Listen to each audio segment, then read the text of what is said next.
tonic for his memory.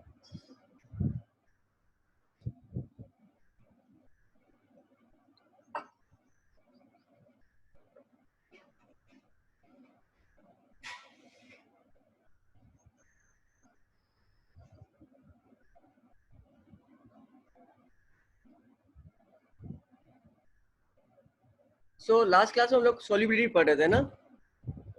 हम लोगों ने फैक्टर्स अफेक्टिंग solubility पढ़ा था. That is the nature of the solid in the solvent, temperature and pressure. So solid in the liquid हम लोगों ने कर लिया था, right? और उसमें ये बताया था कि प्रेशर का कोई रोल नहीं होता है. Nature of the solid and solvent, that is a like dissolve like का कॉन्सेप्ट अप्लाई होता है. And then temperature plays the role in the solubility, and with the increase in the temperature the solubility may increase or may decrease depending upon that process is endothermic or exothermic, and the guiding principle will be Le Chatelier's principal.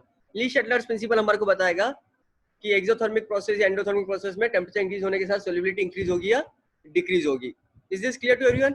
So now we come to this solubility of a gas in liquid, and वो जिस law को follow करता है that is Henry's law. At constant temperature the solubility is proportional to the pressure of the gas. यहाँ पे proportional का sign use किया मैंने यहाँ पे. It is proportional to the pressure of the gas. Mole fraction of a gas in the solution is proportional to the partial pressure of the gas over the solution. Okay, the very good example is a soda bottle, है ना. उसमें क्या करते हैं, अगर तुम पहले कभी किसी जमाने में जब सोडा बोतल में जब गैस फिल की जाती है तुमने देखा हो तो बोतल के अंदर गैस को फिल करते हैं और उसमें एक मार्बल होता है, मार्बल का पीस ऊपर राइज होता है. तो what to maintain the solubility of carbon dioxide in water, उसमें क्या करते हैं कि ऊपर कार्बन डाइऑक्साइड का गैस का पार्शियल प्रेशर क्रिएट करते हैं. एंड दैट इज जितना ज्यादा मोल फ्रैक्शन गैस का सॉल्यूशन होगा उतनी ज्यादा उसका पार्शियल प्रेशर भी होगा गैस का सॉल्यूशन के ऊपर. Okay, the partial pressure of the gas in the vapour pressure P is proportional to the mole fraction of the gas in the solution. Okay, ये लॉ है.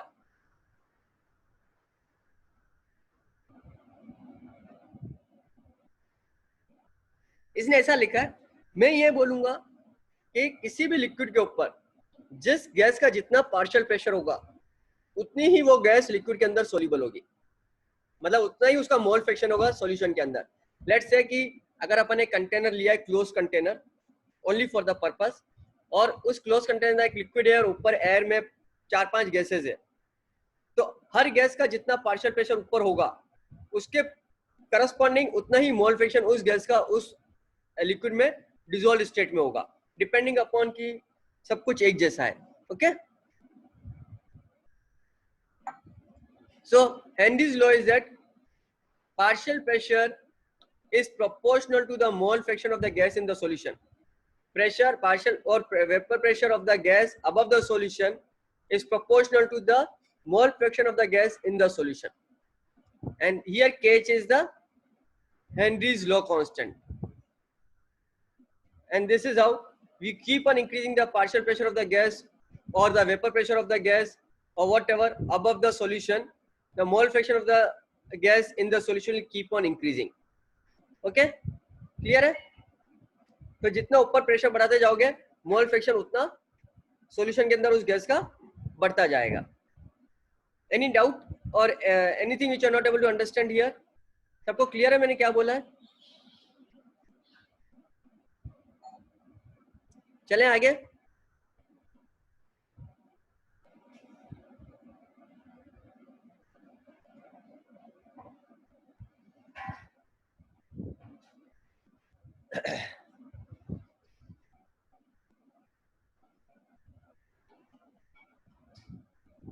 ये वो तुम्हारा जो अपन 11th क्लास में डिवाइस पढ़ा था, मैनोमीटर.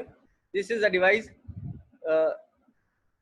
ये अपना लिक्विड सॉल्यूशन है और यहाँ पे ऊपर जो है गैस का पार्शियल प्रेशर मेंटेन कर रखा है. So this manometer device tells us कि प्रेशर कितना है. जितना अपन प्रेशर बढ़ाते जाएंगे ऊपर गैस का, उतनी जो गैस की सॉलिबिलिटी लिक्विड में बढ़ती जाएगी. आई डोंट थिंक कि ये कुछ नया डिवाइस है तुम्हारे लिए, तुम लोग ऑलरेडी इस डिवाइस को 11th क्लास में पढ़ चुके हो.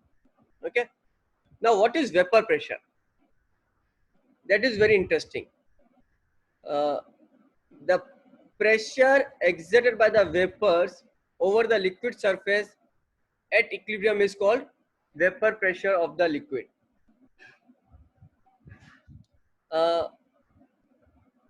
जैसे कोई कंटेनर लो, उसमें किसी लिक्विड को भर लो और फिर उस पर ढक्कन लगा लो for the time being, to understand the layman language. तो लिक्विड के अंदर के जो मॉलिक्यूल्स होते हैं at a given temperature, they are moving at a very high speed, and some molecules acquire that much of velocity कि वो जो अंदर के जो इंटरमोलिकुलर फोर्सेस होते हैं उसको ब्रेक करके सरफेस से बाहर आ जाते हैं और वेपर फेस में आ जाते हैं. ओके, तो स्टार्टिंग में जब अपन ने लिक्विड को कंटेनर में भरा था तो लिक्विड के ऊपर सरफेस पे उसके कोई लिक्विड के मॉलिक्यूल्स थे नहीं, और अपन ने फॉर द टाइमिंग उसको जस्ट कवर कर रखा है. तो क्या हो रहा है कि मॉलिक्यूल्स अंदर से, जैसे जैसे मॉलिक्यूल्स अंदर हाई स्पीड, कोई भी मॉलिक्यूल अंदर हाई स्पीड एक्वायर करता है, वो सरफेस से एस्केप होके वेपर फेस में आ रहा है. Okay, so this process of liquid molecules escaping from the surface is known as evaporation. अब क्या हो रहा है कि मॉलिक्यूल के ऊपर जो है, लिक्विड सरफेस के ऊपर जो एरिया है, वहां पे लिक्विड के मॉलिक्यूल्स की क्वांटिटी बढ़ती जा रही है. So those molecules in the upper area they are also moving with a very high velocity. जब वो किसी सरफेस को स्ट्राइक करते हैं वो वापस लिक्विड में एब्जॉर्ब हो जाते हैं. That process is known as condensation. तो लिक्विड मॉलिक्यूल जब वेपर फेस में जा रहा है उसको वेपर इवेपोरेशन बोल रहे हैं, और वेपर से जो मॉलिक्यूल है वो लिक्विड फेस में आ रहे हैं उसको कंडेंसेशन बोलते हैं. अभी क्या है कि लिक्विड में मॉलिक्यूल ज्यादा है, वेपर में मॉलिक्यूल्स कम है, तो इवेपोरेशन कंटिन्यूसली हो रहा है, कंडेंसेशन कम हो रहा है.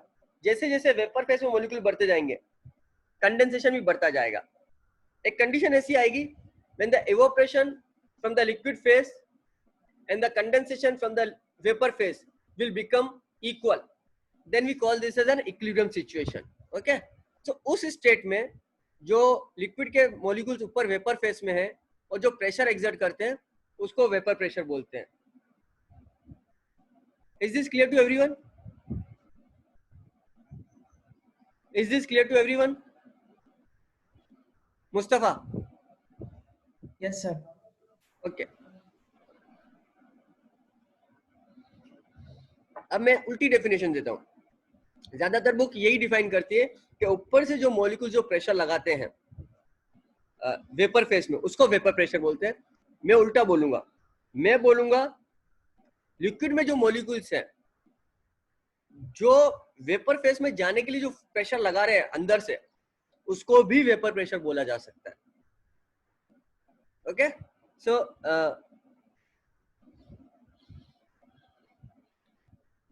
वेपर प्रेशर और पार्शियल प्रेशर सेम ही होता है. वेपर प्रेशर और पार्शियल प्रेशर सेम ही होता है, क्योंकि पार्शियल प्रेशर क्या है, अगर तुम्हारे पास ऊपर 3-4 गैसेस की वेपर्स है या 3-4 लिक्विड की वेपर्स है, तो हर फेस अपना अपना प्रेशर लगाएगा, वो उस फेस का वेपर प्रेशर है, और अपन उसको पार्शियल प्रेशर बोलेंगे. अगर अपने पास तीन गैसेस है ऊपर, तो तीनों का जो प्रेशर है वो उन तीनों का इंडिविजुअल वेपर प्रेशर है, और एक का प्रेशर P1, एक का प्रेशर P2, एक का प्रेशर P3 है. Then P1, P2, P3 are the partial vapor pressures of each and every one. Okay? So मैंने बोला when the rate of evaporation is equal to rate of condensation, तो एक equilibrium establish हो गया. And vapor pressure is an equilibrium constant Kp of the liquid and the vapor. अगर अपन liquid और vapour का dynamic equilibrium consider करें A to B, है ना, जो कल अपन ने देखा था, that liquid is going into the vapor phase and vapor is coming into the liquid phase, तो दोनों की एक फॉरवर्ड बैकवर्ड डायरेक्शन है. When this comes into equilibrium, then the equilibrium constant Kp is can also be defined as the vapor pressure. And vapor pressure does not depend upon the amount of the liquid taken, or the surface area of the liquid, or on the volume or shape of the container. किसी पे भी depend नहीं करता. Vapour pressure liquid की अपनी property है. ऐसा नहीं है कि वॉल्यूम ज्यादा होगा तो वेपर प्रेशर ज्यादा होगा, या सरफेस एरिया ज्यादा होगा तो वेपर प्रेशर ज्यादा होगा. सरफेस एरिया ज्यादा है तो ज्यादा वॉल्यूम्स ज्यादा मॉलिक्यूल्स एस्केप करेंगे, लेकिन ज्यादा मॉलिक्यूल एस्केप करेंगे तो वो जो फोर्स भी लगाएंगे ना वो ज्यादा एरिया पे लगाएंगे. तो अल्टीमेटली प्रेशर सेम ही आएगा. Okay. Vapour pressure depends on the magnitude of the intermolecular forces. That is quite obvious. जिसमें इंटरमोलिकुलर फोर्सेस वीक होंगे, जिस लिक्विड में, वो ज्यादा वेपराइज होगा, और जिसमें इंटरमोलिकुलर फोर्सेस बहुत स्ट्रांग हो गए लिक्विड में, वो कम वेपराइज होगा.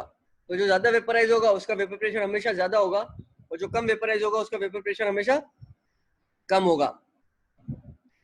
And vapour pressure increases with the increase in the temperature. Obviously जैसे जैसे अपन हीट करते हैं, then by definition with the increase in the temperature, interatomic and intermolecular distance between each and every molecule increases. Okay, यानी हर कोई दूर दूर होना, सब दूर हो जाएंगे. अब सब दूर होंगे तो इसका मतलब है कि एस्केपिंग टेंडेंसी बढ़ जाएगी. Either you think that way, और you can relate the VRMS with temperature. अगर टेम्परेचर बढ़ेगा तो मॉलिक्यूल्स जो है उनकी स्पीड भी बढ़ती जाएगी, काइनेटिक एनर्जी बढ़ेगी, so they will require more energy to escape from the surface of the liquid. दोनों चीज से तुम रिलेट करके you can easily see that when the vapor pressure increases with the increase in the temperature. Okay, is this clear to everyone? Move to the next slide.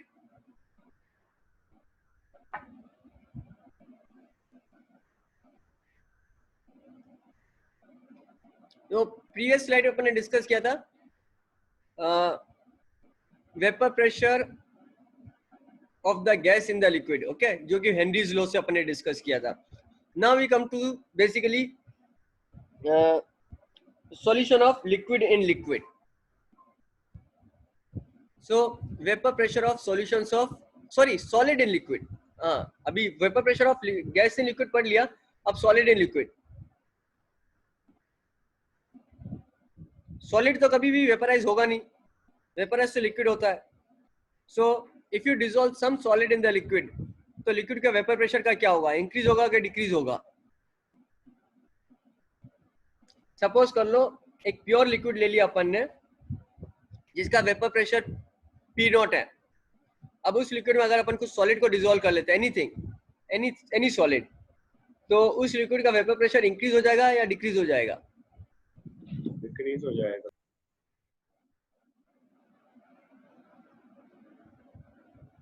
और कोई?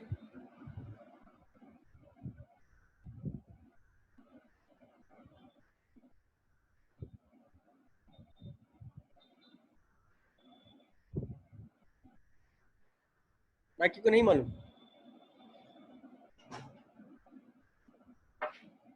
Okay, vapour pressure decrease हो जाएगा because vapour pressure जो vapour pressure है because of the escaping tendency of the molecules.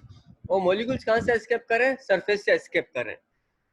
So when you dissolve any solid in the liquid, तो जो surface होता है लिक्विड का, पहले खाली सॉल्वेंट के मॉलिक्यूल थे, अब जो सॉलिड पार्टिकल डिसॉल्व किया सॉल्यूट, उसके मॉलिक्यूल्स भी सरफेस पे होंगे. So the number of particles which are at the surface will decrease. So the escaping tendency में जो नंबर ऑफ मॉलिक्यूल्स है वो डिक्रीज हो जाएंगे. So the vapour pressure will decrease. So vapor pressure of the solution will be less than the vapor pressure of the pure solvent because surface also has some solute particles. Okay, is this clear?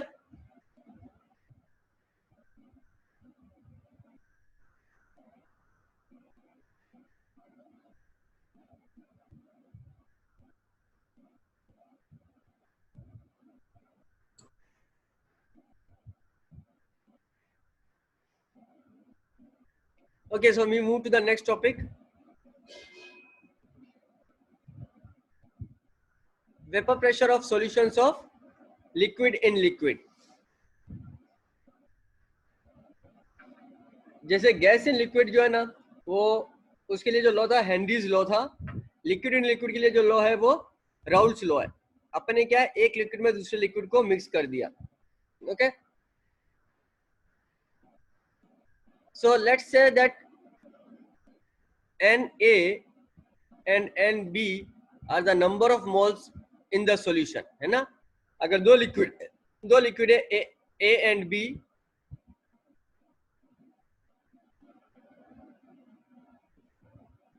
then Na and Nb will be the number of moles of A and B in the solution, and PA and PB be the partial vapor pressure of A and B in solution. Solution में A का जो partial pressure है वो PA है और B का जो partial pressure है वो PB है. Then according to Raoult's law, okay, and in the pure state A और B का जो प्रेशर होता है वो P0 A होता है और P0 B होता है. मतलब अगर A को प्योर स्टेट में रखा है तो उसका जो वेपर प्रेशर है वो P0 A है, और जब B को प्योर स्टेट में रखा है तो उसका जो वेपर प्रेशर है वो P0 B है. और अब हमने जब सॉल्यूशन को, दोनों को लिक्विड को मिक्स किया है, then P0 A is given by the mole fraction of A multiplied by the vapor pressure of A in the pure state, and the pressure of B is mole fraction of B in the solution multiplied by the pressure of B in the pure state.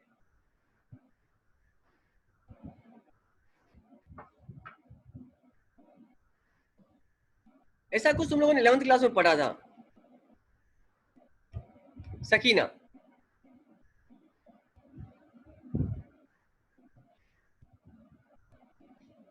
Yes sir. क्या था वो?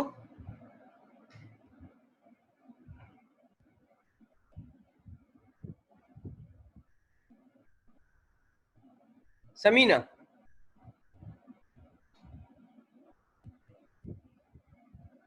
Dalton's law of partial pressure. Misbah?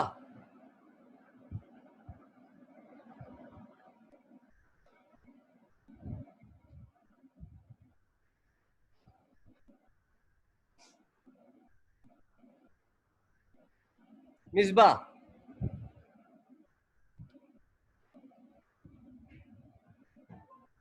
So Dalton's law. क्या था Dalton's law?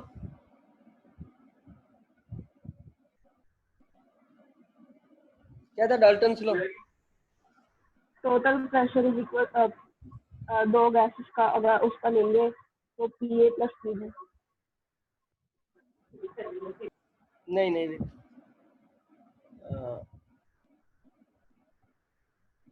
Shubham, Dalton's law क्या था?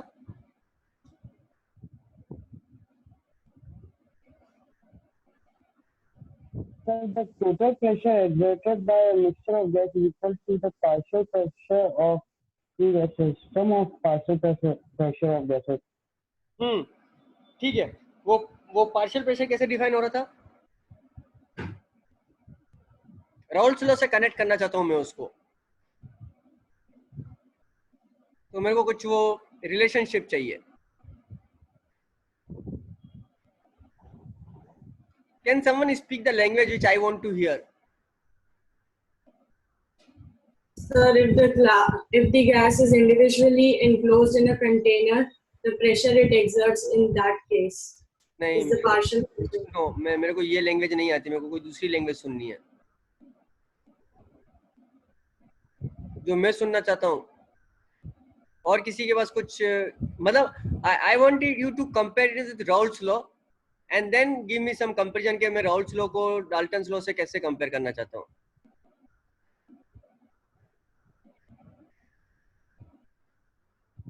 Partial pressure is equal to total pressure into the mole fraction. उसको थोड़ा सा इलोबरेट करो ना, वो टर्म जो है ना, वो अगर मैं ऐसे पढ़ाना शुरू कर दूंगा फरदीन तो कुछ भी समझ में नहीं आएगा, एग्जाम में सवाल ही नहीं होंगे. You have to explain it. Okay, तो I will compare here. Raoult's law में ये जो एक्स ए जो टर्म आ रही है, this is mole fraction of A in the solution. Dalton's law अगर तुम देखोगे तो उसमें जो टर्म आती है वो वाई ए जो है वो mole fraction of the gas in the vapour face होता है. तो अगर अपन ने लिक्विड ए और लिक्विड बी को मिक्स किया है, then P A is the vapour pressure of A in the mixture. Okay, उसका पार्शियल प्रेशर है.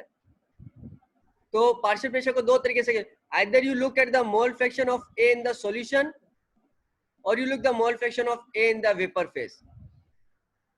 ओके, जब mole fraction of A in the solution लेते हो तो उसको उसका जो प्योर स्टेट में जो उसका प्रेशर हो तो उससे मल्टीप्लाई करते हो.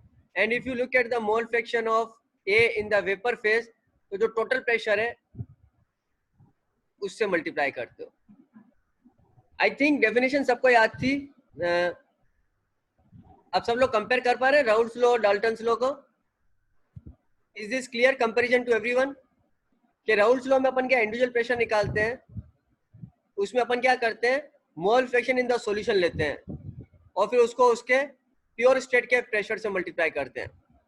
डाल्टन्स लॉ में अपन क्या करते हैं mole fraction in the vapour face लेते हैं, उसको जो टोटल प्रेशर है उससे मल्टीप्लाई करते हैं। Okay, so I come to this graph of the Raoult's law. अगर मैं लेफ्ट कॉर्नर पे आ जाऊं जहां पे मैंने प्योर लिक्विड ए लिया है, लिक्विड बी नहीं है अभी मेरे पास, तो जो प्रेशर होगा वो पी नॉट ए होगा, है ना। बी का कोई प्रेशर ही नहीं है और P not a is the total pressure.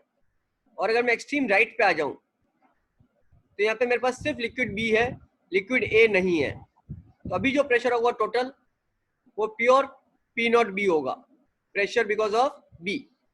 अब अगर अपन ऐड करते हैं ए के अंदर बी को ऐड करना शुरू कर दूं तो किसी भी इंस्टेंट पे अगर मैं ये वर्टिकल लाइन ड्रॉ करता हूं तो ये जो प्रेशर है ये वाला, ये ए का प्रेशर है, x A multiplied by P not है। एक्स ए डिक्रीज हो रहा है क्योंकि अपन यहां से यहाँ पे जा रहे हैं ना, ए डिक्रीज हो रहा है, and this is the pressure of B, P B which is X B. यहाँ पे अगर इन दोनों का सम करेंगे, मतलब ये जो लाइन है यहां तक की, ओके, इसका सम और इसका सम करेंगे, then you will get this result. So I can say that this length is exactly somewhere equal to this length. ये तुम लोग अगर स्ट्रेट लाइन बना के ट्राइंगल बना के देखोगे you will get this result. Okay? So this line, ये जो ऊपर वाली लाइन है ना, ये this is my total pressure of the solution, which is the sum of the partial pressure of A plus partial pressure of B. ये graph सबको समझ में आ गया? इस ग्राफ में तुम लेफ्ट से राइट मूव करते हो तो ए का मोल फ्रैक्शन डिक्रीज हो रहा है। अगर तुम लेफ्ट से राइट मूव करते हो ए का मोल फ्रैक्शन डिक्रीज हो रहा है, 1 से 0 हो गया। और अगर तुम राइट से लेफ्ट मूव करते हो तो बी का मोल फ्रैक्शन डिक्रीज हो रहा है, 1 से 0 हो गया। इट्स नथिंग लाइक दिस, या तो तुम ए में बी को मिलाओ या बी में ए को मिलाए, कुछ फर्क नहीं पड़ेगा। यहाँ पे तुम देखो ये जो है ना, ये और ये, okay. Is this clear to everyone? Is this graph clear to everyone? Sometimes very good questions are asked in the exam based on the graph. खाली तुम्हें क्या होगा, सिमेट्री देख के अगर एक वैल्यू इस ग्राफ में दे रखी है तो उसके सिमेट्रिकल पॉइंट से तुम दूसरे पॉइंट की वैल्यू निकाल सकते हो और सवाल को इजीली सॉल्व कर सकते हैं। I like this graph. और रे ऑप्टिक्स में जब हम डेविएशन का ग्राफ बनाते हैं ना, angle I and angle E के साथ जो डेविएशन का ग्राफ बनाता है, मिनिमम एंगल ऑफ डेविएशन निकालते हैं। इन दोनों ग्राफ में सिमेट्री पे बहुत अच्छे क्वेश्चंस बनते हैं। So try to remember this graph, और इसमें जो सिमेट्री होती है इसको भी अच्छे से समझ लो। किसी को कोई डाउट है क्या इसमें, या आगे चलूं मैं? Move forward. Okay, fine. Now, if I compare Raoult's law with Henry's law, Raoult's law is basically the special case of Henry's law. Henry's law में क्या होता था, एक लिक्विड में गैस को डिसॉल्व करते थे, और राउल्ट में क्या होता है, एक लिक्विड में दूसरे लिक्विड को डिसॉल्व करते हैं।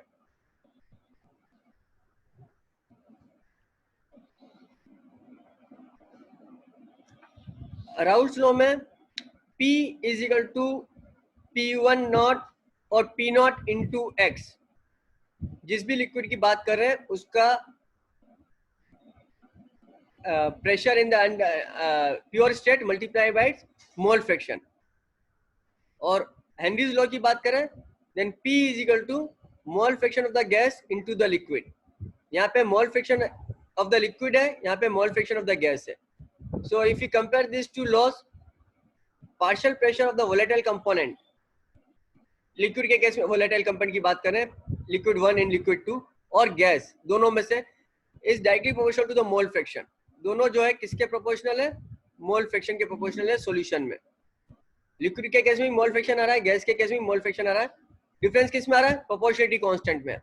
राउल्स लॉ में जो है ना, जो उसका इंडिविजुअल प्रेशर था P1 not in the pure state, वो उसका प्रोपोर्शनलिटी कांस्टेंट है। और हेनरीज लॉ में KH जो उस गैस की प्रॉपर्टी है वो उसका प्रोपोर्शनलिटी कांस्टेंट है। So what we see here is these properties depend on the number of solute particles related to the total number of particles present in the solution, है ना, जिसको अपन मोल फ्रैक्शन से बताते हैं। Number of particles related to the total number of particles, वो mole fraction हो गया, irrespective of their nature. Nature पे डिपेंड नहीं कर रहा है, वो मोल फ्रैक्शन पे डिपेंड कर रहा है। But remember P1 not and KH जो प्रोपोर्शनलिटी कांस्टेंट है वो उनके नेचर से आ रहा है। KH हर गैस के लिए अलग अलग होगा और P1 नॉट हर एक लिक्विड के लिए अलग अलग होगा। ओके तो राउल्स लॉ और हेनरीज लॉ में क्लियर हो गया। अगर अपन ग्राफ बनाएंगे तो एक जैसा ही ग्राफ आएगा, मोल फ्रैक्शन इंक्रीज करते जाओ, जो प्रेशर की लाइन है वो लीनियर लाइन ही आएगी दोनों केस में, जब तक कि आइडियल बिहेवियर हो रहा है।